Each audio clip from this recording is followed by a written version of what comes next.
কলকাতাবাসী সারা বছর যে কটি পুজো প্যান্ডেলের জন্য অপেক্ষা করে তার মধ্যে কিন্তু চেতলা অগ্রণী অন্যতম। আজকে উদ্বোধনের আগেই কিন্তু চেতলা অগ্রণীতে আমরা চলে এসেছি এবং সেটার এক্সক্লুসিভ ফুটেজ তোমাদেরকে দেখাবো উই ট্রাভেল ফর ড্রিমের চ্যানেলে। ড্রোনে ছিল অভিজিৎ এবং ক্যামেরায় অর্ণব। চলো আজকে দেখা যাক চেতলা অগ্রণীর পুজো। এবারের থিম যেখানে যে দাঁড়িয়ে। এবছরের থিম যে যেখানে দাঁড়িয়ে।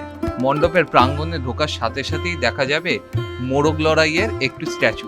অর্থাৎ এখানে বোঝানো হচ্ছে যে বিভিন্ন রাশির মানুষ, বিভিন্ন ধরনের মানুষ রুজি রোজগারের জন্য লড়াই করে চলেছে অনবরত। আবার বাঁদিকে তাকালেই দেখা যাবে কিছু মানুষ সিঁড়ির ওপরে উঠে যাচ্ছে। এখানে বোঝানো হচ্ছে কিছু মানুষ শীর্ষে ওঠার জন্য যা ইচ্ছে তাই করতে পারে। তারই নিচে কিছু পরিশ্রমী মানুষদের স্ট্যাচু দেখা যাচ্ছে। কেউ ঠেলা গাড়ি চালাচ্ছে, কেউ বা মেহনত করে বেড়াচ্ছে। মণ্ডপের দিকে এগোতেই দেখা যাবে এক বিশাল বড় বাজ পাখি স্ট্যাচু।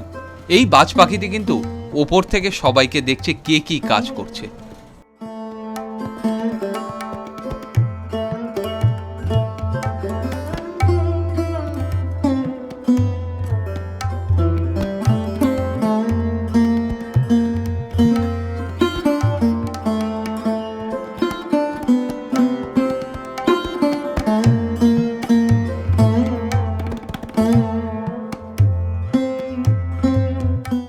এই পুজোতে কিন্তু মায়ের অন্যরকম রূপ রয়েছে।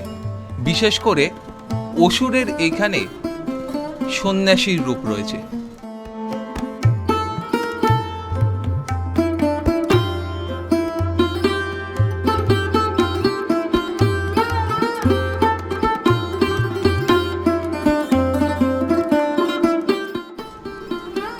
অসুরের হাতে 6টি মাথা রয়েছে, যেটি 6টি ষড়রিপুর প্রতীক।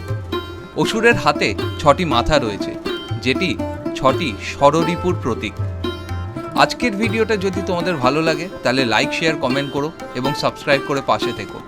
আবার দেখা হচ্ছে তোমাদের সাথে অন্য কোনো মণ্ডপে, অন্য কোনো জায়গায়। ততক্ষণের জন্য সবাই ভালো থেকো, সুস্থ থেকো এবং keep dreaming, keep travelling, because we travel for dream.